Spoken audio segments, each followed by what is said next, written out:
नमस्कार प्रिय विद्यार्थियों। आज एक बार हम फिर से दीर्घकालिक स्मृति के बारे में बात करेंगे। पिछले लेक्चर में हमने ये जाना कि दीर्घकालिक स्मृति क्या होती है और दीर्घकालिक स्मृति के कितने प्रकार होते हैं। आज हम ये देखेंगे कि दीर्घकालिक स्मृति में जो स्मृति संचय होता है वो किस प्रकार से होता है और किस तरीके से सूचनाओं की प्रोसेसिंग होती है। तो जहाँ तक दीर्घकालिक स्मृति में प्रोसेसिंग की बात है, वहाँ हमारे पास मुख्य रूप से दो उपागम हम उपलब्ध हैं, जिसमें पहला उपागम जो है वो है इंफॉर्मेशन प्रोसेसिंग अप्रोच, जिसके बारे में हम पहले भी बहुत विस्तार से बात कर चुके हैं। एक बार फिर से आपको याद दिला दूं। इंफॉर्मेशन प्रोसेसिंग अप्रोच, जिसे multi store model of memory भी कहा जाता है, ये एटकिंसन और शिफ्रिन द्वारा प्रदान की गई थी 1968 में। और यह एक संरचनात्मक मॉडल है। एटकिंसन शिफ्रिन अपने मॉडल में ये बात स्पष्ट करते हैं कि जो हमारी स्मृति है उसमें 3 स्टोरेज सिस्टम होते हैं या 3 प्रकार की स्मृति होती है। फर्स्ट सेंसरी रजिस्टर, जिसे संवेदी पंजिका कहा जाता है, जिसे शुरुआत में संवेदी स्मृति के नाम से हमने बात करी थी। दूसरा शॉर्ट टर्म स्टोरी या अल्पकालिक स्मृति, और तीसरा लॉन्ग टर्म मेमोरी। यानी आज हम जो बात कर रहे हैं लॉन्ग टर्म मेमोरी की बात करेंगे, और ये इंफॉर्मेशन प्रोसेसिंग अप्रोच के हिसाब से तीसरा मेमोरी सिस्टम है। ये मॉडल आप नीचे देख पा रहे हैं स्क्रीन पर। एटकिंसन शिफ्रिन मॉडल के अनुसार सबसे पहले इंफॉर्मेशन संवेदी पंजिका में प्रवेश पाती है, जहाँ पर ये इंफॉर्मेशन बहुत कम समय के लिए उपलब्ध होती है, और यदि इस सूचना पर चयनात्मक अवधान दिया जाता है, यानी उन सूचनाओं को हम अटेंड करते हैं, तो ये सूचनाएं एसटीएम में प्रवेश पा जाती हैं। एसटीएम की भंडारण क्षमता बहुत सीमित होती है। अध्ययनों में देखा गया है कि 15 से 30 सेकंड तक कोई सूचना शॉर्ट टर्म मेमोरी में उपलब्ध रह सकती है, और ये जो सूचना होती है इसको मेंटेनेंस रिहर्सल के द्वारा बचाकर रखा जाता है 30 सेकंड की अवधि तक। और यदि इस सूचना पर निरंतर अभ्यास करा जाए तो ये सूचना लॉन्ग टर्म मेमोरी में चली जाती है। और अब जो अभ्यास किया जा रहा है उसका स्वरूप थोड़ा सा परिवर्तित हो जाता है। अब ये जो सूचना होती है ये लॉन्ग टर्म मेमोरी में जो इन्फॉर्मेशन जा रही है ये इलेबोरेटिव रिहर्सल के माध्यम से जाती है। और long term memory permanent storage होती है, स्थायी भंडारण क्षमता वाली स्मृति होती है, और यहाँ से जो सूचना है वापस जब उसे रिट्रीव करना होता है तो वो एसटीएम के थ्रू रिट्रीव करी जाती है। तो ये जो पूरी प्रक्रिया है ये प्रभावित थी जो कंप्यूटर का जो मॉडल है उससे। ये वो समय था जब कंप्यूटर का प्रयोग होने लगा था, कंप्यूटर अस्तित्व में आ गया था, और उस समय बहुत सारे ऐसी सिद्धांत आए जो कंप्यूटर की जो फंक्शनिंग थी उससे प्रभावित थे। तो उसी प्रकार से ये थ्योरी भी इंफॉर्मेशन प्रोसेसिंग मॉडल जो कंप्यूटर में होता है, इनपुट प्रोसेस एंड आउटपुट, उस तरीके की कुछ प्रक्रिया थी। तो एटकिंसन शिफ्रिन मॉडल के अनुसार जो प्रोसेसिंग है वो यूनिटरी प्रोसेस होती है, और क्रमबद्ध तरीके से अगले अगले स्मृति जो तंत्र होता है उसमें इंफॉर्मेशन ट्रांसफ़र होती रहती है यदि उस पर रिहर्सल करी जा रही है। दूसरा जो मॉडल हमारे सामने आता है वो लेवल ऑफ प्रोसेसिंग अप्रोच है, और ये जो मॉडल है ये क्रेक एंड लोकहार्ट ने दिया 1972 में। और वो ये कहते हैं कि स्मृति के कोई 2 या 3 सिस्टम नहीं होते, बल्कि स्मृति का केवल एक ही सिस्टम होता है। कोई भी इंफॉर्मेशन कितनी उस पर प्रोसेसिंग की जा रही है, कितना उस पर काम किया जा रहा है, उस बात पर ये डिपेंड करेगा कि वो इंफॉर्मेशन कितने लंबे समय तक हमारे पास उपलब्ध रहती है, या जो वो मेमोरी ट्रेस जिसे हम कहते हैं, जो स्मृति चिन्ह है वो हमारे पास कितने समय तक उपलब्ध रहेगा। और इसके लिए उन्होंने बताया कि मेमोरी के 3 लेवल होते हैं।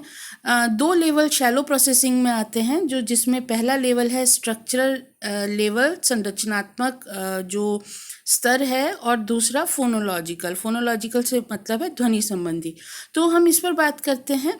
ये दोनों जो मॉडल हैं, जैसे जब कोई भी सूचना जब स्मृति में प्रवेश पा रही है, तब यदि आप सूचना के केवल फिजिकल वैल्यू पर ध्यान देते हैं, उसके भौतिक स्वरूप पर ध्यान देते हैं, जैसे CAT कैट, बस आप इतना ही, आपने शब्दों का परिचय आपने देखा कि कैसा दिख रहा है या कैसे बोला जा रहा है, तो वो शैलो प्रोसेसिंग है, यानी आपने उस पर बहुत ज़्यादा प्रोसेसिंग नहीं की।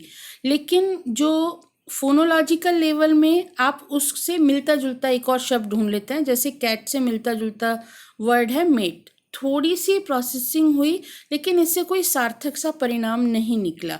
और ये जो दो टाइप उन्होंने बताया रिहर्सल के, एक मेंटेनेंस रिहर्सल और एक इलेबोरेटिव रिहर्सल। मेंटेनेंस रिहर्सल से मतलब है इंफॉर्मेशन को मेंटेन करने के लिए उसको रिपीट करना। तो ये जो जब हम मेंटेनेंस रिहर्सल से इंफॉर्मेशन को स्टोर कर रहे हैं, तो वो शैलो प्रोसेसिंग होती है। ये आप जो साइड में एरो देख पा रहे हैं, ये डेप्थ ऑफ प्रोसेसिंग को दिखा रहा है, कोई इंफॉर्मेशन कितना डीप में जा रही है। ये देखिए, कोई इन्फॉर्मेशन कितना डीप में जा रही है वो उसकी प्रोसेसिंग पर डिपेंड कर रहा है। और फर्स्ट टू लेवल जो है ये शैलो प्रोसेसिंग है, यानी ऊपरी जो प्रोसेसिंग हो रही है, बहुत ज़्यादा उस पर काम नहीं किया जा रहा। और तीसरा जो लेवल आता है वो आता है आपका डीप प्रोसेसिंग का। डीप प्रोसेसिंग से तात्पर्य है कि उस पर काम हो रहा है। सिमेंटिक लेवल, सिमेंटिक लेवल से तात्पर्य है कि जो इन्फॉर्मेशन आप ग्रहण कर रहे हैं उससे संबंधी आप और सूचनाएं भी उससे जोड़ रहे हैं और उसका मीनिंगफुल एनालिसिस कर रहे हैं, सूचना से संबंधित जानकारियां जुड़ाकर उस सूचना को धारण कर रहे हैं, यानी अब उस इन्फॉर्मेशन की प्रोसेसिंग हो रही है। और इसमें आपके पास जो पुरानी उपलब्ध सूचनाएं होती हैं उसका आप यूज़ करते हैं, और इसमें पुराने जो आपके साहचर्य हैं वो आप यूज़ करते हैं।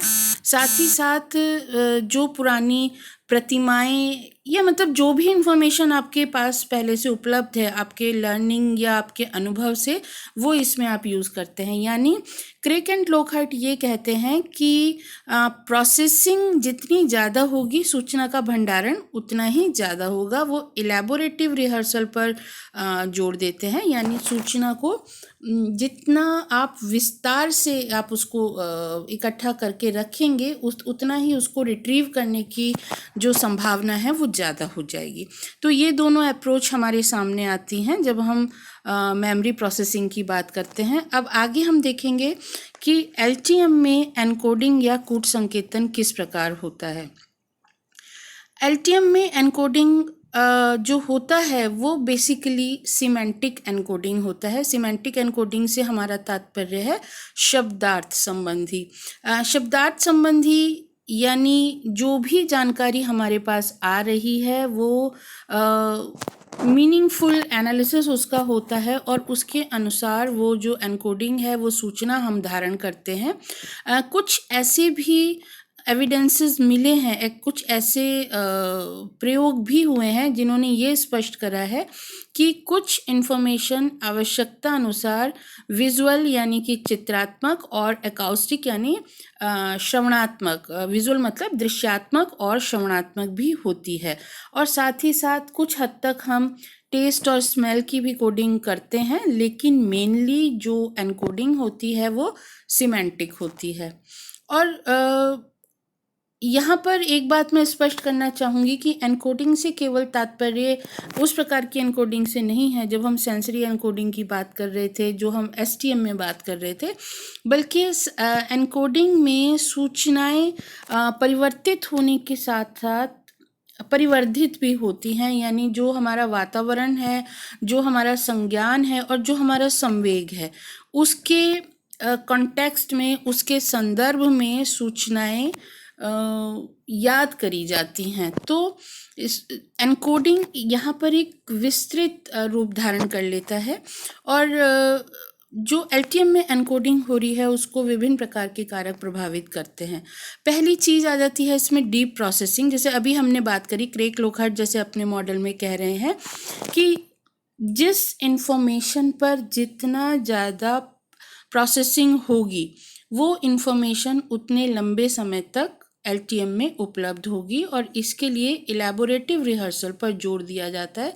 यानी सूचना जो कुछ भी आप पुनर्अभ्यास कर रहे हैं उन सूचनाओं को दूसरी उपलब्ध सूचनाओं के साथ जोड़कर एसोसिएट कर कर उन सूचनाओं को धारण करने पर एलटीएम में रिटेंशन की संभावना ज़्यादा हो जाती है। दूसरा जो फैक्टर एलटीएम को प्रभावित करता है वो है एनकोडिंग स्पेसिफिसिटी। इससे तात्पर्य है कि जो कूट संकेतन हो रहा है बेसिकली वो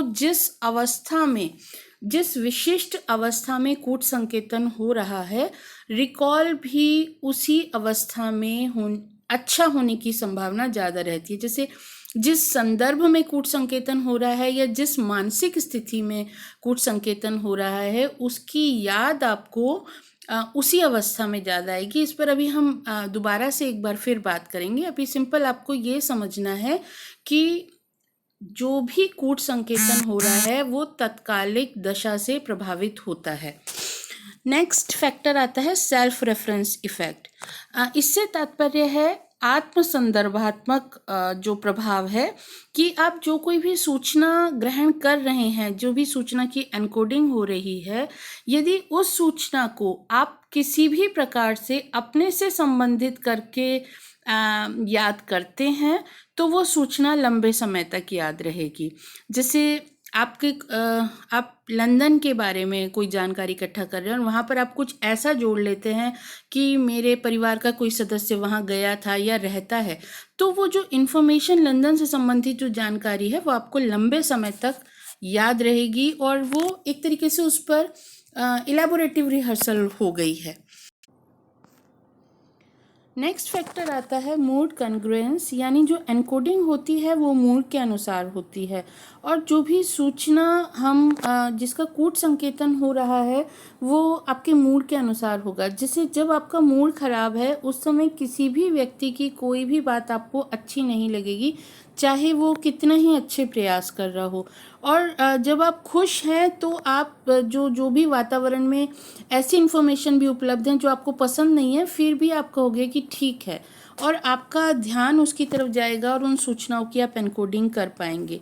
और इसी प्रकार से आपके संवेग भी आपकी एनकोडिंग को प्रभावित करते हैं। जैसे जब आपका मूड अच्छा होता है उस समय एनकोडिंग अच्छी होती है, एफिशिएंट होती है, और जब आप दुखी हैं उस समय बहुत इम्पॉर्टेंट इन्फॉर्मेशन पर भी आपका ध्यान नहीं जाएगा। तो इस प्रकार से ये सारे फैक्टर्स हैं जो व्यक्ति के दीर्घकालिक स्मृति में होने वाले कूट संकेतन को प्रभावित करते हैं। इसके बाद आता है भंडारण। जब एलटीएम में जो भी इंफॉर्मेशन होती है वो एसटीएम में जब इलेबोरेटिव रिहर्सल होती है उसके बाद ही प्रवेश पाती है, और एसटीएम में जो इंफॉर्मेशन उपलब्ध है उस पर प्रोसेसिंग किस प्रकार से की गई है, मेंटेनेंस रिहर्सल है या इलेबोरेटिव रिहर्सल है, इस बात पर डिपेंड करेगा कि एलटीएम में वो सूचना जा रही है, और जा रही है तो कितने लंबे समय तक रहेगी। अध्ययनों में ये बात स्पष्ट होती है कि लॉन्ग टर्म मेमोरी में जो भी इंफॉर्मेशन जा रही है उसका भंडारण अर्थों के और जो कॉन्सेप्ट्स हैं उनके आधार पर होता है, श्रेणीबद्ध तरीके से। और यदि डेटा जो है वो एलटीएम में इस श्रेणीबद्ध तरीके से ऑर्गेनाइज ना हो तो कुछ भी पाना मुश्किल होगा। आप इसकी तुलना एक इस प्रकार की लाइब्रेरी से कर सकते हैं जहाँ पे कैटलॉग उपलब्ध नहीं है।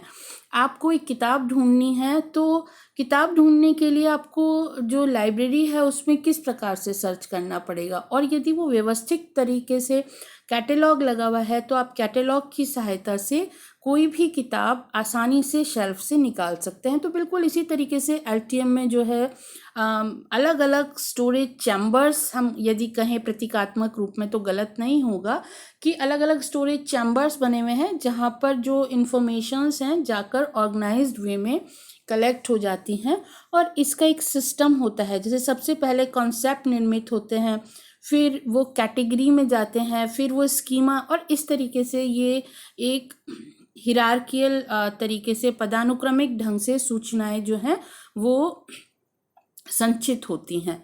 और जो एक और इसके बारे में एक बहुत मॉडल एक है, जिसने ये पूरी तरीके से स्पष्ट करने की कोशिश करी है, सिमेंटिक नेटवर्क मॉडल, जो कॉलिन्स एंड कुलिन ने 1969 में दिया था, कि जो इन्फॉर्मेशन जितना ज़्यादा आपस में एक दूसरे से कनेक्टेड है वो उतना ही ज़्यादा पास पास संचित होगी। वो जो मैं बात अभी आपसे कर रही थी कि जो भी इन्फॉर्मेशन आपस में को रिलेटेड होती हैं वो ग्रुप बना लेती हैं। तो यहाँ पर एक चित्र दिखाने की कोशिश करी है जिसमें दिखा रखा है कि ग्रुपिंग किस प्रकार से होती है, यानी जो अलग अलग इन्फॉर्मेशन गैदरिंग हो रही है वो जो भी विशेषताएं हैं उसके आधार पर एक कैटेगरीज बनती जा रही हैं और फर्दर उसी कैटेगरी में आगे आगे और जो भी इंफॉर्मेशन आ रही है वो उसमें जुड़ती जाती है।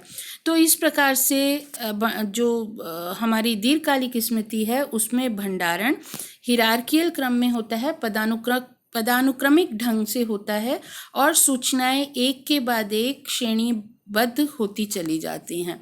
और जहाँ तक बात है रिट्रीवल की या प्रत्याहन की, जो लॉन्ग टर्म मेमोरी से जो रिट्रीवल होता है वो पूरी तरीके से क्यू बेस्ड होता है। जितनी ज़्यादा क्यू मतलब हिंट या संकेत, जितने ज़्यादा क्यू इन्फॉर्मेशन के साथ जुड़े होंगे उतना ही उस इन्फॉर्मेशन को याद करना आसान होगा। और इसीलिए ये कहा जाता है कि इलेबोरेटिव रिहर्सल की जो सूचना है वो लंबे समय तक उपलब्ध रहेगी, क्योंकि आप किसी इन्फॉर्मेशन को जितना ज़्यादा प्रोसेस कर रहे हैं, जितना ज़्यादा उसके साथ जानकारी जोड़ रहे हैं, उसको याद करने की संभावना उतनी ही ज़्यादा होती जाएगी, उसको रिट्रीव करना उतना ही आसान होगा। तो जो अध्ययन हुए हैं उनमें ये देखा गया है कि एनकोडिंग स्पेसिफिसिटी, आपको याद होगा अभी इस वर्ड का यूज़ मैंने एनकोडिंग के समय करा था, कि जो भी प्राणी हैं वो एनकोडिंग स्पेसिफिसिटी के अनुसार रिकॉल करता है और जिस कंडीशन में एनकोडिंग हुई है उसी एनकोडिंग के हिसाब से रिट्रीवल होता है। और ये कंडीशंस इंटरनल भी हो सकती हैं, एक्सटर्नल भी। स्पेसिफिकली दो तरीके की एनकोडिंग स्पेसिफिसिटी की बात करी जाती है। पहली है कॉन्टेक्स्ट डिपेंडेंट लर्निंग, यानी जिस सिचुएशन में आपने लर्निंग करी है, जिस संदर्भ में आपने लर्निंग करी है, आप उसी संदर्भ में सूचना को आसानी से याद कर पाते हैं। इसका एक बहुत सरल सा एग्जाम्पल आप ले सकते हैं कि आप किसी काम को करने के लिए अपने कमरे से बाहर निकले और आप जाकर एकदम से भूल जाते हैं कि मैं क्या काम करने के लिए कमरे से निकला था, और फिर आप दोबारा से जब उस कमरे में आते हैं तब आपको वापस वो काम याद आ जाता है, क्योंकि आप उस पर्टिकुलर कॉन्टेक्स्ट में आपको कुछ याद आया था कि मुझे अब ये काम करने के लिए जाना है। तो आप बेसिकली एक क्यू तलाशते हैं वापस वातावरण में आकर याद करने के लिए। तो कॉन्टेक्स्ट डिपेंडेंट लर्निंग जो है बेसिकली कि आप किस संदर्भ में जो काम कर रहे हैं, यदि वो क्यू आपको याद आ जाता है तो आप इंफॉर्मेशन को रिकॉल कर सकते हैं। और दूसरी जो फॉर्म आती है वो state dependent learning. State dependent learning से मतलब है कि आप किस अवस्था में हैं। इसमें क्या रहता है कि जैसे जब आप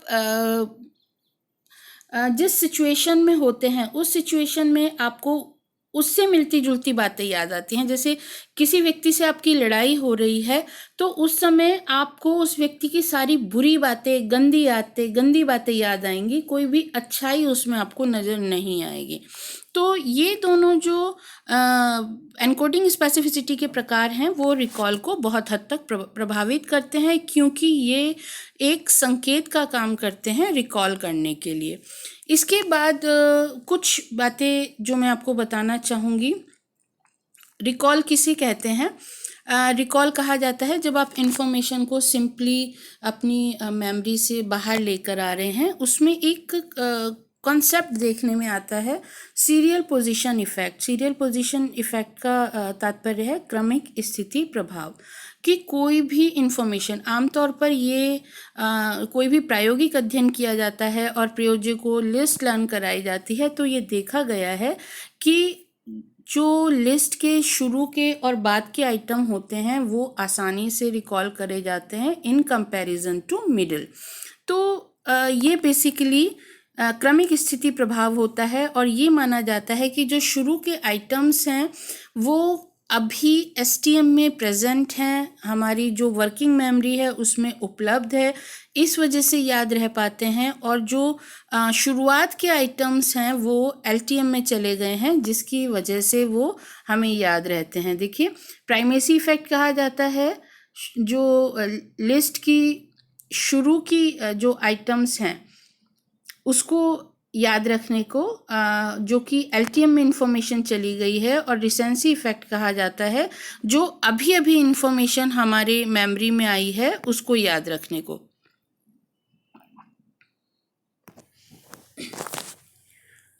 लॉन्ग टर्म मेमोरी में जब इंफॉर्मेशन का प्रत्याहन किया जाता है तो एक इंटरेस्टिंग फैक्टर देखने में आता है। पहले हम ये जान लेते हैं रिकॉल किसे कहते हैं। रिकॉल सिंपली जब आप कोई भी इंफॉर्मेशन को अपने चेतन स्तर पर ला रहे हैं तो उसे रिकॉल कहा जाता है। और रिकॉल करते समय कुछ संकेत हमारे पास उपलब्ध होते हैं, हम किसी प्रश्न के उत्तर में जवाब दे रहे होते हैं। तो जब लॉन्ग टर्म मेमोरी से रिकॉल किया जाता है तो एक इफ़ेक्ट देखने में आता है, सीरियल पोजीशन इफ़ेक्ट, जिसे क्रमिक स्थिति प्रभाव कहते हैं। और जब मेमोरी एक्सपेरिमेंट्स किए जा रहे हैं तो जो लिस्ट सब्जेक्ट को प्रेजेंट की जाती है उसमें जो सूचना या जो आइटम्स लिस्ट के शुरुआत में होते हैं और जो लिस्ट के आखिर में होते हैं उनका रिकॉल उन आइटम से ज़्यादा होता है जो लिस्ट के मध्य में होते हैं। यहाँ पर ये आप ग्राफ देख सकते हैं, ये यू आकार का ग्राफ बनता है और जो वाई एक्सिस है इस पर परसेंटेज ऑफ रिकॉल आइटम्स दिखा रखी है। जो प्राइमेसी इफेक्ट और रिसेंसी इफेक्ट दो आप यहाँ पे देख पा रहे हैं। प्राइमेसी इफेक्ट पे सब्जेक्ट का जो ग्राफ ऊपर है और जो बीच में जो मिडिल आइटम्स हैं उस पर जो रिकॉल परसेंटेज है वो पुअर है, और रिसेंसी इफेक्ट यानी कि जो बाद के आइटम्स हैं उनका रिकॉल अच्छा हुआ है। तो प्राइमेसी इफेक्ट या प्राथमिक प्रभाव किसे कहा जाता है? जो लिस्ट के शुरुआत में जो आइटम होते हैं उनको ज़्यादा अच्छी तरीके से याद किया जाता है और ये माना जाता है कि ये आइटम्स एलटीएम में प्रवेश पा चुके होते हैं और इस वजह से ये मोर एक्यूरेटली रिकॉल करे जाते हैं। और जो बाद के आइटम्स हैं वो रिसेंसी इफेक्ट की वजह से हमारी जो क्योंकि अभी वो शॉर्ट टर्म मेमोरी में हमारे चेतन स्तर पे है, इस वजह से हम उसको याद कर पाते हैं। तो एक ही कॉन्सेप्ट मुझे आपको बताना था कि सीरियल पोजीशन इफेक्ट किसे कहा जाता है, क्रमिक स्थिति प्रभाव किसे कहा जाता है। जब हम एलटीएम से सूचना का रिकॉल कर रहे हैं तब सीरियल पोजीशन इफेक्ट देखने में आ रहा है, और जब हम रिट्रीव करने की कोशिश कर रहे हैं तो उस समय क्या होता है, कई बार ऐसे लगता है कि इन्फॉर्मेशन हमारे पास उपलब्ध नहीं है, हम भूल गए हैं। और जैसे मैंने आपसे पहले भी बात करी थी कि एक बड़ी सी लाइब्रेरी में हम खड़े हैं और एक किताब निकालने की कोशिश कर रहे हैं और हमारे पास कोई संकेत उपलब्ध नहीं है तो हम उस किताब को नहीं ढूंढ पा रहे। तो जब पर्सन कोई भूल जाता है, कोई व्यक्ति इस तरीके से याद नहीं कर पाता, तो एक्चुअली वो भूला हो जरूरी नहीं, ऐसा होता है कि उसके पास कोई संकेत उपलब्ध नहीं होता, और यदि वो संकेत उपलब्ध हो जाए तो शायद उसको याद आ जाए। और ये देखने में आता है जब आप एग्ज़ामिनेशन हॉल में होते हैं, आप क्वेश्चन का आंसर आपको बहुत अच्छे से याद है लेकिन उस समय आप नहीं लिख पा रहे और एग्ज़ामिनेशन हॉल से निकलते ही आपको वो ध्यान में आ जाता है। कुछ इसी प्रकार का जो कॉन्सेप्ट है वो है tip of the tongue phenomena. Tip of the tongue से मतलब है जीभ की नोक पर, आपको बस याद आ रहा है लेकिन याद नहीं आ पा रहा, बस कोई इन्फॉर्मेशन ऐसा आपको ऐसे लग रहा है कि मुझे याद तो है लेकिन आप उसको बता नहीं पा रहे। तो बेसिकली ये वो फीलिंग है कि जब आपको उस समय वो सूचना याद नहीं आ पा रही और बाद में कुछ समय बाद या तत्काल जब आपको सूचना की ज़रूरत नहीं है वो आपको याद आ जाए, तो ऐसा आपके साथ होता है और इसे कहते हैं tip of the tongue phenomena. और इसकी कई वजह हो सकती हैं। इसकी वजह हो सकती है कि जब आपने लर्निंग करी है किसी प्रकार की बाधा पड़ गई है, या आपको संकेत उपलब्ध नहीं हो पा रहा वो चीज़ याद करने के लिए, या उस समय आप किसी सांवेगिक तनाव में हैं या आवेग में हैं, तो आप उस सूचना को याद नहीं कर पाते। तो इस तरीके से जो हमारे रिट्रीवल है उसको ये फैक्टर्स प्रभावित करते हैं। एक और कॉन्सेप्ट जिसकी ओर मैं आपका ध्यान दिलाना चाहूँगी, फ्लैश बल्ब मेमोरी। ये क्या होता है कि जब हमारे सामने कोई ऐसी तीव्र स्मृति से मेरा तात्पर्य है कि ऐसी स्मृति जिसके साथ कोई स्ट्रॉन्ग इमोशनल कंटेंट जुड़ा हुआ हो, तो वो आपके मन मस्तिष्क पर ऐसे अंकित हो जाती है जैसे कि वो सूचना अभी अभी घटित हुई हो, और कोई बहुत इस तरीके की कोई ट्रेजेडी होती है या कोई दुर्घटना होती है जो आपको झंझोर डालती है, तो वो हमेशा के लिए अंकित हो जाती है। जैसे आपने कोई एक्सीडेंट देखा हो या कोई बहुत भारी दुर्घटना हुई हो, जैसे आप ये कह सकते हैं कि जो अमेरिका पे अटैक हुआ था ट्रेड टावर पे, इस तरीके की जो घटनाएं होती हैं, जिन व्यक्तियों ने उसको टीवी में भी देखा है, वो हमेशा के लिए उनके मस्तिष्क पर अंकित हो जाती है। और जिसमें उनका कोई अपना व्यक्ति इन्वॉल्व हो या जिसके साथ उनका इमोशनल अटैचमेंट हो, ऐसा व्यक्ति उसके साथ जुड़ा हुआ हो, तो वो बिल्कुल भूल ही नहीं सकते। और ज़रूरी नहीं कि आप उस स्मृति का हिस्सा हो, आपने वो देखा ही हो, बल्कि वो किसी भी तरीके से आपको प्रभावित कर सकती है यदि उनका नेचर बहुत ज़्यादा स्ट्रांग हो। तो इस तरीके की स्मृति को फ्लैश बल्ब मेमोरी कहा जाता है। और ये जो टर्म है, ये ब्राउन एंड कुलिक ने 1977 में कॉइन किया था, फ्लैश बल्ब मेमोरी। इससे उनका तात्पर्य ऐसी स्मृति से था जो कि किसी इम्पॉर्टेंट पीस ऑफ न्यूज़ से जुड़ी हुई हो।